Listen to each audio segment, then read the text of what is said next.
Yeah, great. What's number two? Grades. I played with a lot of guys. They got the talent, but their grades mess them up. Number three, I say TTP. That means trust the process. Everybody gonna have different walks of life right here. Trust the process, put the work in. Even if things ain't going your way. Some people probably not be playing like they think they should. Some people is. Somebody out there trying to outwork y'all right now on the other side. That's why y'all gotta put the work in. I feel like you're probably the dog on my feet. You should be holding everybody accountable right here. Y'all should be a unit. Nobody pounding, nobody doing this and that. Can you put that fist up one more time? You, not like this. Spread it out.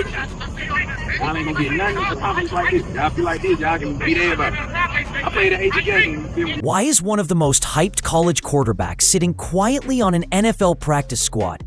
Barely getting reps, barely getting talked about. Shedeur Sanders was supposed to be the future.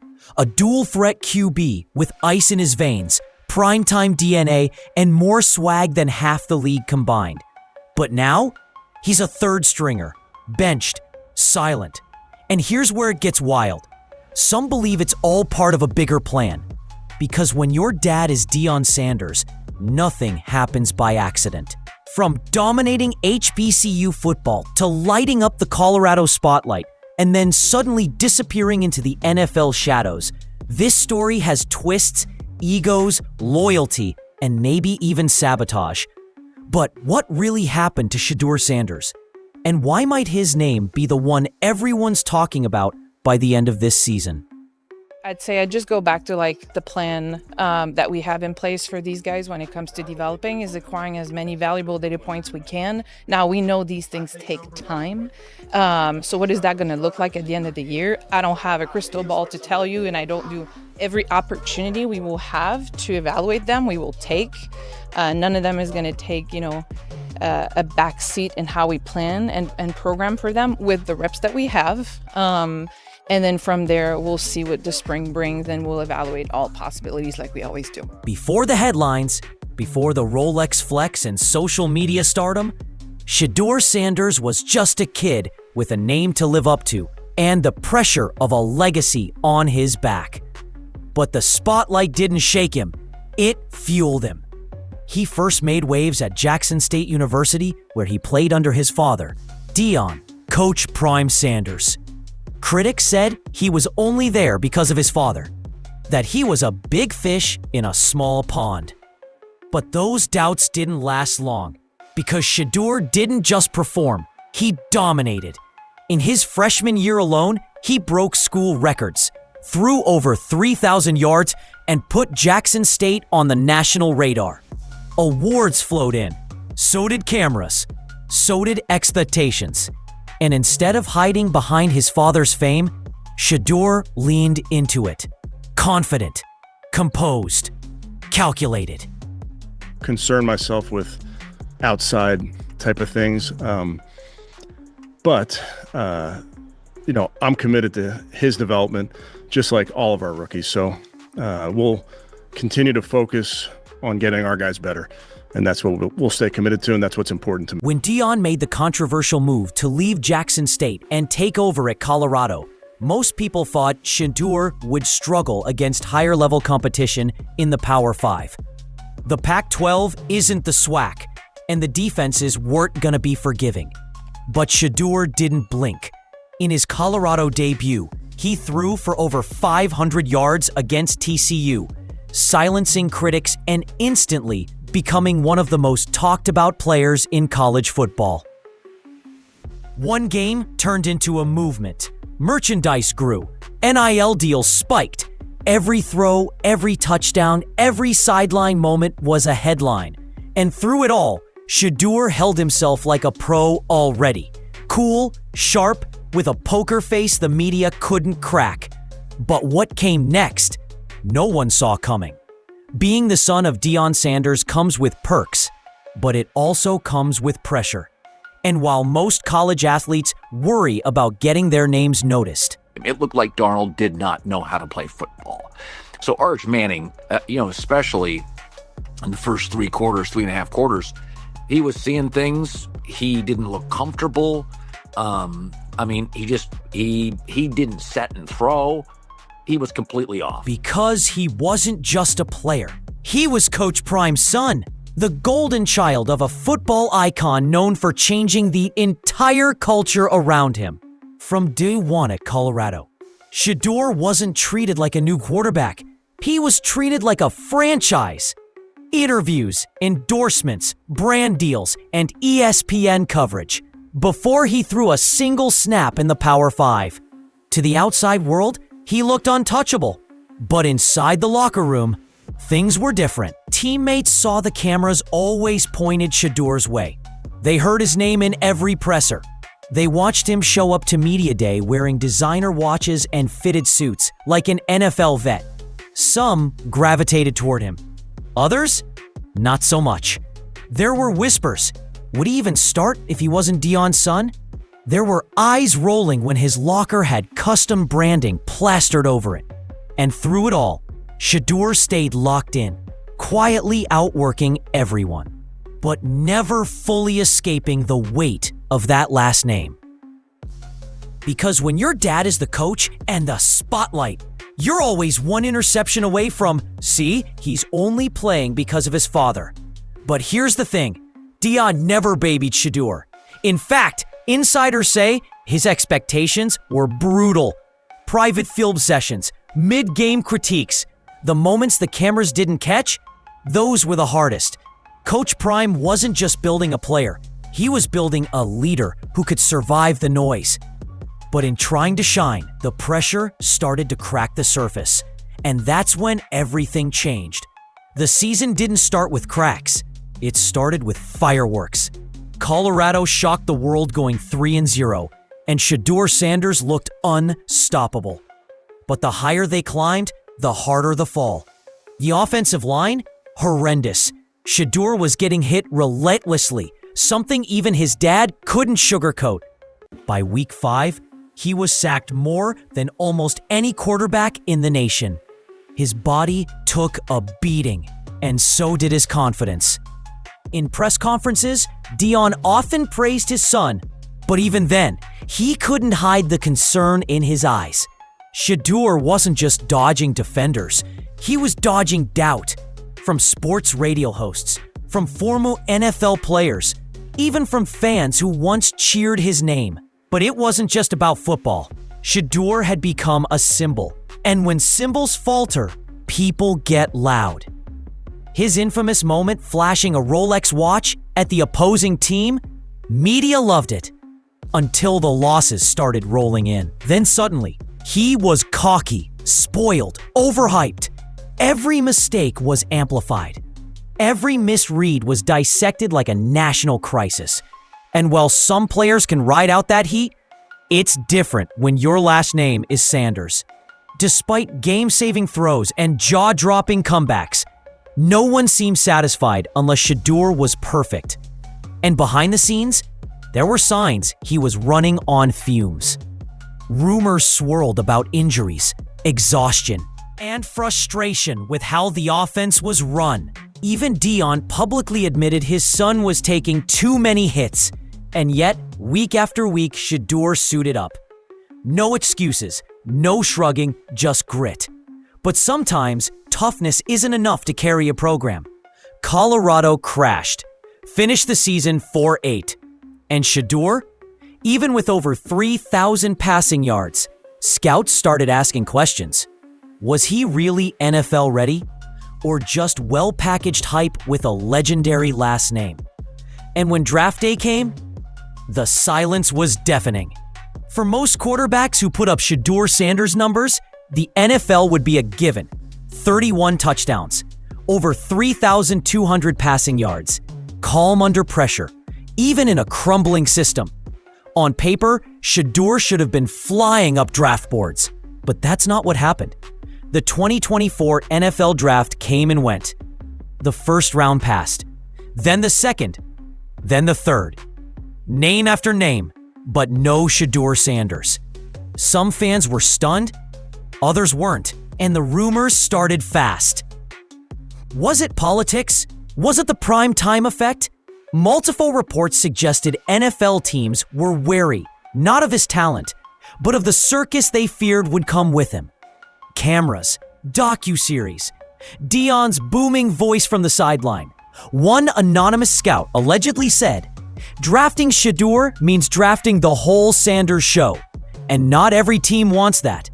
Eventually, Shedeur landed a spot with the Cleveland Browns, buried on the depth chart behind two veterans. No fanfare. No press junkets, no red carpet moment, just a QB3 slot and a clipboard. He's practicing, quietly, focused, day in and day out, putting in the reps. But for a guy who once wore designer suits to post-game interviews, the silence is noticeable. And it's not just about status, it's the narrative shift. One season ago, he was the face of college football. Now, fans barely realize he's in the league. No game snaps, no headlines, just practice drills and occasional camera glimpses at camp. But here's what makes it interesting. By all accounts, he's not discouraged. Insiders at Browns camp say Shedeur looks sharp, that he's patient, that Dion drilled into him the mindset of a hunter, someone who waits for the moment, then strikes when no one sees it coming. And that moment might be closer than anyone realizes.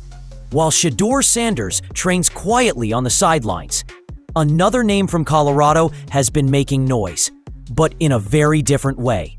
Levante Bentley, Shedeur's former teammate at Colorado, recently went viral, not for a highlight reel, but for a speech. A raw, passionate, unfiltered moment in front of a group of high school kids in his hometown. He wasn't talking about stats. He wasn't flexing on flashy cars or NFL dreams. Instead, he broke it down into three things: God first, grade second, trust the process. Simple, but powerful. You could hear the conviction in his voice. This wasn't just a motivational chat, it was lived experience. A guy who's seen both sides of football, a brother who battled in the trenches with Shedeur, a leader shaped by the same man, Coach Prime. And that's what makes it all connect. Because behind Deion Sanders' flash and media presence is something deeper. He built a culture. It wasn't just about winning games. It was about building men. Players like Bentley and Shedeur walked into a program where accountability wasn't optional and character came before clout. Bentley's speech hit differently because it exposed what a lot of people missed during the hype. Prime wasn't just hyping his sons. He was instilling something in every single player who bought into the vision. And that vision wasn't short-term. For Bentley, it means speaking to the next generation. For Shedeur, it means staying patient in the NFL shadows without switching up who he is. The media may have moved on, but Coach Prime's process is still unfolding, and the proof is showing up in moments like this. Proof that even while the spotlight shifts, the foundation stays solid. And as we're about to see, that foundation might be exactly why Shedeur's story isn't finished. In fact, it might just be getting started. From the outside looking in, it might seem like Shedeur Sanders has stalled. A once explosive college QB now buried on an NFL depth chart. With no real shot at starting. Silent, benched, forgotten. But if you're paying attention, this doesn't feel accidental. Because nothing Deion Sanders does is accidental. And when it comes to his sons, especially Shedeur, it's clear that Coach Prime is playing the long game. Not for clout, but for control. Everyone was expecting Shedeur to declare for the 2024 draft. He had the stats, the buzz, the spotlight. But when all eyes were on the podium, Shedeur stayed put. He didn't rush the process. No late-night ESPN showcase, no dramatic announcement. He waited. And every move since then has been strategic. Landing with the Browns, a team with a complicated QB room, a superstar under scrutiny, and potential change always lurking, might have been a stroke of genius. Shedeur doesn't need to start right now. He needs to watch, learn, and be ready. And that's been Deion's philosophy from day one. Stay ready so you never have to get ready. Behind the scenes, sources say Shedeur is still working like he's QB1. Film breakdowns, precision drills, studying coverages like chess plays. No spotlight, no drama, just focus. And yes, it's true, being the son of primetime comes with pressure. But it also means you're being trained by one of the smartest minds the game has ever seen. What Deion is building isn't just a football resume. It's a media empire, a personal brand, a legacy blueprint. Shedeur showing patience in a world obsessed with speed? That's not weakness. That's leverage. The moment he steps onto that NFL field, the headlines will return. And this time, it won't just be about hype. It'll be about preparation finally meeting opportunity. Because Deion didn't raise a star, he raised a storm. So now the question on every real fan's mind is simple. When's it going to happen? Shedeur Sanders didn't go through the fire of college football media storms and locker room politics just to sit on the bench forever. And if history tells us anything, it's that in the NFL, things can change overnight. One injury, one trade, one scandal, one moment, and Shedeur could be under center with the whole world watching again. Some fans think it might be sooner than expected. The Browns' QB room has seen its share of chaos, starters struggling, backups underperforming, and quietly, Shedeur's name has started creeping back into conversations. Could he ask for a trade mid-season? Is he being prepped for a QB2 promotion behind closed doors? Or is Prime just waiting for the perfect marketing storm to unleash his son at full power? No one outside that inner circle truly knows, but there are signs. A growing number of NFL blogs have started keeping tabs. Coaches have dropped subtle mentions in pressers. And Shedeur? He hasn't blinked. No controversial tweets, no complaint posts, just a quiet confidence that says, "You'll see." And maybe that's what makes this next chapter so dangerous, for the competition at least. See, most quarterbacks get stronger from playing games. But Shedeur has been getting stronger by watching, learning, and burning with that internal pressure he doesn't let the cameras see.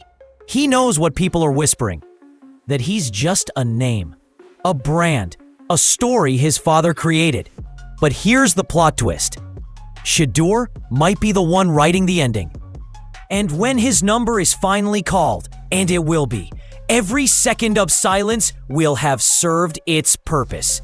Because the next time he steps onto a field, he won't be fighting for a chance. He'll be taking back everything they said he didn't deserve.